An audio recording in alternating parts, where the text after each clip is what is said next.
નમસ્કાર મિત્રો, આજે આપણે જોશું ઇલેક્ટ્રિક હીટિંગના ફાયદા.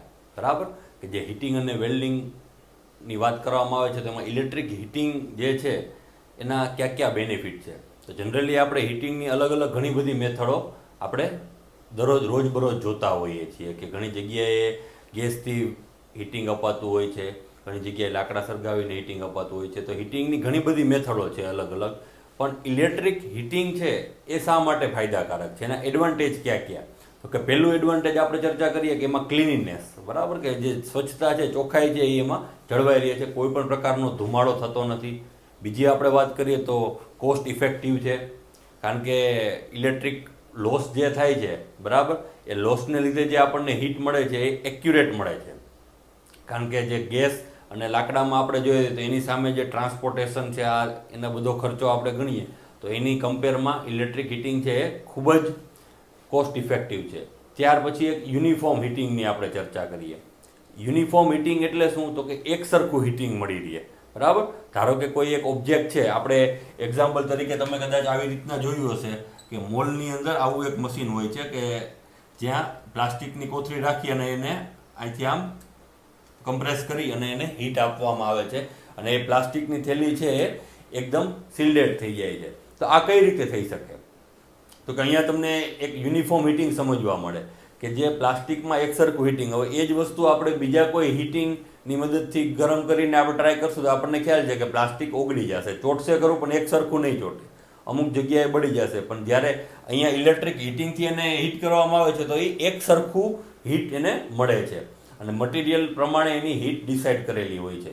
તો આને યુનિફોર્મ હીટિંગ કહે કે જેનાથી આપણે ઇન્સ્યુલેટિંગ મટીરિયલ છે કે જે એમાં પણ આપણે હીટ આપી શકીએ છીએ. વુડ છે, પ્લાસ્ટિક છે, રબર છે, તો એને કારણ કે આ બધા મટીરિયલ એવા છે કે જો એમાં વધારે હીટ મળે તો એ બળી જાય. બરાબર, એટલે જરૂરિયાત પ્રમાણે જે સીલિંગ માટે જેટલી હીટ જરૂરી છે એટલી જ હીટ એને આપવામાં આવે છે. બીજી વસ્તુ કે જે આપણે મટીરિયલની વાત કરેલી તો એમાં બીજું કોઈ પણ પ્રકારની હીટિંગ પ્રોસેસ ચાલતી નથી. બરાબર, કે જે ઇન્સ્યુલેટિંગ મટીરિયલ છે તો એમાં બીજા કોઈ પણ પ્રકારની હીટિંગથી આપણને પ્રોપર રિઝલ્ટ મળી શકે નહીં. એમાં આપણે ધારો કે લાકડું છે, રબર છે, પ્લાસ્ટિક છે, એમાં આપણે હીટિંગનો યુઝ કરવો છે તો એમાં આપણે ફરજિયાત ઇલેક્ટ્રિક હીટિંગનો જ યુઝ કરી શકીએ. બીજી વસ્તુ કે આ ફ્લેક્સિબલ છે સાઇઝમાં.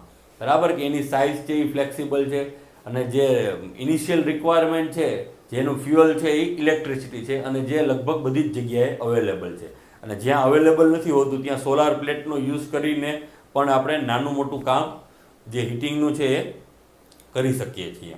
હવે આપણે એના એક પછી એક એડવાન્ટેજ જોઈએ તો એક છે ક્લીનીનેસ, કે જે આપણે ચર્ચા કરેલી કે એમાં કોઈ પણ પ્રકારનો ધુમાડો થતો નથી, એટલે કે પોલ્યુશન થતું નથી. એટલે આપણને જે એના પ્રોડક્શનમાં કે જે હીટ પ્રોડ્યુસ થાય છે ઇલેક્ટ્રિસિટીથી એમાં કોઈ પણ પ્રકારનો ધુમાડો થતો નથી.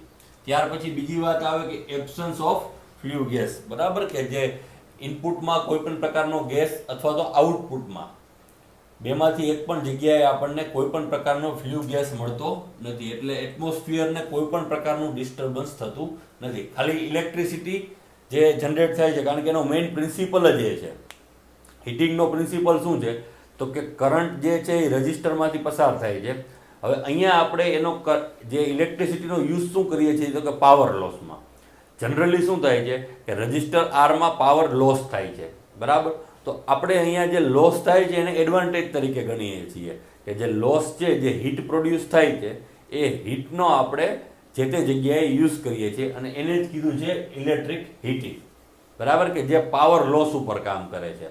એટલે આપણને અહીંયા કોઈ પણ પ્રકારના ગેસ મળતો નથી. બરાબર, ત્યાર પછી વાત કરીએ યુનિફોર્મ હીટિંગ. યુનિફોર્મ હીટિંગ એટલે કે એક સરખું હીટિંગ, જે આપણે આ એક્ઝામ્પલમાં વાત કરેલી. બરાબર, આ રીતના ઘણા બધા અલગ અલગ પ્રકારના એક્ઝામ્પલ છે કે જ્યાં યુનિફોર્મ હીટિંગને લીધે એક તો હીટિંગનો બચાવ થાય છે. એટલે હીટિંગનો બચાવ એટલે કે જે એને ઇલેક્ટ્રિસિટી મળે છે એનો પણ બચાવ થાય છે. મિનિમમ ઇલેક્ટ્રિસિટીથી આપણને મેક્સિમમ આઉટપુટ અને જોઈતું આઉટપુટ મળી રહે છે, એને કહેવાય યુનિફોર્મ હીટિંગ. ત્યાર પછી વાત કરીએ ઇઝી ઓફ કંટ્રોલ અને લેસ સ્પેસ. બરાબર, એટલે કે આનો જે કંટ્રોલિંગ છે એ સિમ્પલ સ્વિચ ઓન અને ઓફ જેવો જ છે. બરાબર, કે સ્વિચ ઓન કરીએ, આપણને ખ્યાલ છે આપણે સગડી યુઝ કરતા હોય તો સ્વિચ ઓન કરીએ એટલે સગડી સ્ટાર્ટ થઈ જાય અને એને બંધ કરી દઈએ. એટલે કે એનો જે કંટ્રોલ છે એકદમ ઇઝી છે. એની જગ્યાએ બીજા તમે ઈંધણની વાત કરો તો એમાં એક તો રિસ્કી છે સેફટી આસ્પેક્ટ પણ નથી, અને જે સ્ટાર્ટિંગ અને જે એને ઓલવવું પડે, જે બંધ કરવું પડે છે, કોઈ ગેસ હોય અથવા તો લાકડાની મદદથી, બળતણની મદદથી આપણે કાંઈ પણ હીટિંગ પ્રોડ્યુસ કરતા હોય તો એ આપણને એટલું ઇઝી હોતું નથી. અને જે સ્પેસ છે એ એકદમ ઓછી સ્પેસમાં આપણને મળી રહે છે, કારણ કે જેટલી બળતણની જરૂરિયાત હોય છે, જેટલી સ્પેસ જે વસ્તુને આપણે હીટ આપવાની હોય છે તો એટલી જ સ્પેસ આપવી પડે છે. કારણ કે જે ઇલેક્ટ્રિસિટી માટે કોઈ સ્પેસની જરૂરિયાત નથી, એને સિમ્પલ એક વાયરની જરૂરિયાત છે. તો બાકીની જે સ્પેસ છે એ સ્પેસ જે તે મોડ્યુલમાં કયા પ્રકારનું આપણે હીટિંગ કરવાનું છે એના આધારે આપણે સ્પેસ નક્કી કરતા હોઈએ છીએ. એટલે જે બેઝિક સ્પેસ છે ખૂબ જ ઓછી હોય છે. ત્યાર પછી વાત આવે કે ક્વિક પ્રોસેસ. ક્વિક પ્રોસેસ એટલે કે સિમ્પલી સ્વિચ ઓન અને ઓફ, બીજું કાંઈ પણ આમાં આવતું નથી. એટલે જે પ્રોસેસ છે એકદમ ક્વિક છે, અને જે રિઝલ્ટ પણ મળે છે એ પણ ક્વિક છે. જે હીટ આપણને મળવાની હોય છે એ ઇન્સ્ટન્ટ મળી જાય છે. જેમ કે આપણે ઇલેક્ટ્રિક આયર્નનો યુઝ કરતા હોય તો આપણને ખ્યાલ છે કે જ્યારે સ્વિચ ચાલુ કરીએ એટલે એની 10 થી 20 સેકન્ડની અંદર આપણને ફૂલ હીટ મળી રહે છે, કારણ કે એ આપણે શક્ય રેગ્યુલેટરની મદદથી આપણે શક્ય કરી શકીએ છીએ અને એનો ટાઈમ પણ ઘટાડી શકીએ છીએ. એટલે પ્રોસેસ એકદમ ક્વિક છે. અને ક્વિક પ્રોસેસ કરવા માટે પણ કોઈ વધારે ખર્ચો હોતો નથી, એ ઇનબિલ્ટ જ હોય છે. રેગ્યુલેટરની મદદથી આપણે એને ઝડપી અને ધીમી પણ કરી શકીએ છીએ. કે જે આપણે ઘણીવાર સગડીમાં યુઝ કરતા હોઈએ છીએ તો સગડીમાં લખેલા હોય છે અલગ અલગ એના આસ્પેક્ટ. તો એ આસ્પેક્ટ શું છે, ક્યાંક ને ક્યાંક એનું ટેમ્પરેચર છે, કે ઝડપથી હીટિંગ જોઈએ છે કે ધીમું હીટિંગ જોઈએ છે. તો એ બધી પ્રોસેસો એકદમ સિમ્પલ છે, કોઈ અલગ એરેન્જમેન્ટની જરૂર હોતી નથી, અને કોસ્ટ ઇફિશિયન્ટ છે. બરાબર, કે આમાં બીજો કોઈ વધારાનો ખર્ચો થતો નથી. જે ક્વિક પ્રોસેસ કરવી છે તો એમાં કોઈ વધારાનો ખર્ચો નથી, એટલે એ કોસ્ટ ઇફેક્ટિવ છે. એની જગ્યાએ બીજું આપણે મેથડ યુઝ કરતા હોય તો વધારે હીટ જનરેટ કરવી, ઓછી જનરેટ કરવી, તો એ ખૂબ જ કોમ્પ્લિકેશન થઈ જાય છે. અને બીજું કે એક્ઝેક્ટ અને એક્યુરેટ હીટ મળતી નથી. જ્યારે ઇલેક્ટ્રિક હીટિંગની ચર્ચા કરવામાં આવે તો એમાં હીટ છે એ આપણને એક્યુરેટ મળે છે. ધારો કે 200 ડિગ્રી સેલ્સિયસ જોઈએ છે તો 200 ડિગ્રી સેલ્સિયસ મળે. હવે આ જે એક્યુરેસી છે એ બીજી કોઈ પણ હીટિંગ પ્રોસેસમાં શક્ય નથી. બરાબર, કે આપણે ચૂલો યુઝ કરતા હોય કે બીજું કોઈ બળતણનો યુઝ કરતા હોય, એમાં કેટલું ટેમ્પરેચર પર્ટિક્યુલર એલિમેન્ટ છે અને કેટલું ટેમ્પરેચર મળે છે એ આપણે ડિસાઇડ કરી શકતા નથી. બરાબર, તો આ ડિસાઇડ છે એ ખાલી ઇલેક્ટ્રિક હીટિંગની મદદથી જ થઈ શકે છે. બીજું કે આની ઇફિશિયન્સી છે એ ખૂબ જ સારી છે. શું કામ? તો કે જે હીટ પ્રોડ્યુસ થાય છે, બરાબર, એ ક્યાં પ્રોડ્યુસ થાય છે? ઇફિશિયન્સી કેના આધારે ડિસાઇડ થાય? કે એક તો ટોટલ કોસ્ટ કેટલી લાગે છે અને એના પ્રમાણમાં ટોટલ આઉટપુટ કેટલું મળે છે. તો મેઇન એડવાન્ટેજ શું છે ઇલેક્ટ્રિક હીટિંગનો? કે જે જગ્યાએ ઇલેક્ટ્રિક હીટિંગ જોતું હોય તે જગ્યાએ આપણને મળી રહે છે. એના માટે કોઈ બીજી જગ્યાએ જવાની જરૂર નથી કે બીજું કોઈ અરેન્જમેન્ટ ઊભું કરવાની જરૂર નથી. જ્યારે બીજી કોઈ પ્રોસેસ હોય તો ત્યાં બળતણ લઈ આવવાની કોસ્ટ, ત્યાં બીજું સ્ટ્રક્ચર ઊભું કરવાની કોસ્ટ, આ બધી ઘણી બધી કોસ્ટો હોય છે. જ્યારે અહીંયા એવું નથી, સગડીને તમે ગમે ત્યાં લઈ જઈ શકો. જે તમારું હીટિંગ એલિમેન્ટ છે એને તમે ઇઝીલી મૂવ કરી શકો અને તમારી જોઈતી જગ્યા ઉપર તમને મળી રહે છે હીટિંગ. એટલે એની ઇફિશિયન્સી જે છે એ ખૂબ જ સારી છે, કોઈ પણ પ્રકારના લોસ થતા નથી. અને એની સામે એટલી જ સેફટી મળી રહે છે કે જે ઇલેક્ટ્રિક ડિવાઇસમાં આપણે એની શોર્ટ સર્કિટ થાય તો એના માટેની આપણે સેફટી ડિવાઇસો એની અંદર જ રાખેલા હોય છે કે જેનાથી આપણને પ્રોપર સેફટી મળી રહે છે. ત્યાર પછી વાત કરીએ કે લો મેન્ટેનન્સ કોસ્ટ. કે આમાં કોઈ પણ પ્રકારનું મેન્ટેનન્સ એટલું હોતું નથી. કે જનરલી જો કાંઈ પ્રોસેસમાં ડિસ્ટર્બન્સ થાય તો એમાં જે કાંઈ ડાયોડ હોય, કેપેસિટર હોય તો એ આપણે ઇઝીલી ચેન્જ કરી શકીએ છીએ અને એની એટલી બધી કોઈ કિંમત પણ હોતી નથી. એટલે એનું જે મેન્ટેનન્સ છે એ ખૂબ જ ઓછું હોય છે અને એની લાઈફ ટાઈમ અને એના જે રૂલ્સ આપેલા હોય છે એ પ્રમાણે આપણે ફોલો કરીએ કે એટલા સમય માટે એને ચાલુ રાખીએ, વધારે યુઝ ના કરીએ તો આપણને એનું મેન્ટેનન્સ પણ એકદમ સરળ થઈ જાય છે. બરાબર. બીજી વાત કરવામાં આવે કે જે નોન કન્ડક્ટિવ મટીરિયલ છે કે જે આપણે વાત કરેલી કે રબર છે, પ્લાસ્ટિક છે, વુડ છે, તો આ દરેકમાં હીટિંગ જે છે ઇલેક્ટ્રિક હીટિંગથી જ આપી શકાય છે. એનું કારણ એક જ છે કે યુનિફોર્મ હીટિંગ. બરાબર, યુનિફોર્મ હીટિંગને લીધે નોન કન્ડક્ટિવ જે મટીરિયલ છે કે જેમાંથી ઇલેક્ટ્રિસિટી પસાર થઈ શકતી નથી. બરાબર, કે જે મેક્સિમમ હીટ પ્રોડ્યુસ કરે છે. એટલે એમાં આપણે ઇલેક્ટ્રિસિટીનો પણ ખૂબ ઓછો જરૂરિયાત રહે છે.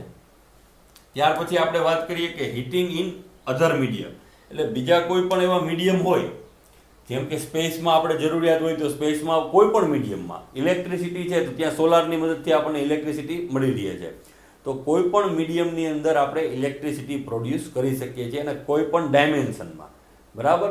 એમાં કોઈ પણ પ્રકારનો ધારો કે આપણું ઓવન છે તો ઓવનને આપણે સીધું રાખીએ છીએ અને ઉલટું રાખીએ તો પણ કંઈ ફરક પડતો નથી, બરાબર. કે જે મટીરિયલ છે એ પડવું ના જોઈએ, મેઇન વસ્તુ એ છે. બાકી હીટિંગને અને ડાયમેન્શનને કાંઈ પણ લેવા દેવા નથી, કારણ કે જે હીટિંગ છે એ યુનિફોર્મ હીટિંગ જ રહેવાનું છે. એને ઇલેક્ટ્રિસિટી છે એ ગ્રેવિટેશનલ ફોર્સથી પણ એને કોઈ અફેક્ટ થતું નથી. જનરલી ગ્રેવિટેશનલ ફોર્સ જ્યાં અફેક્ટ કરતું હોય ત્યાં ડાયમેન્શન આપણે ધ્યાનમાં રાખવા પડે છે અને એની પોઝિશન ધ્યાનમાં રાખવી પડે છે.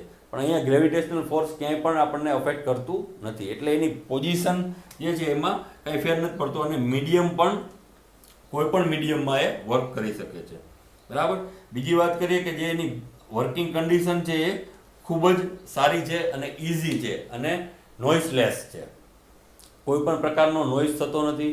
એકદમ ઇઝી અને કમ્ફર્ટ ઝોનમાં આપણે ઇલેક્ટ્રિક હીટિંગ ઇક્વિપમેન્ટ છે એ યુઝ કરી શકીએ છીએ, બરાબર. નોન ટ્રેન્ડ પર્સન હોય તો એ પણ પૂરી સેફટી સાથે એનો યુઝ કરી શકે છે.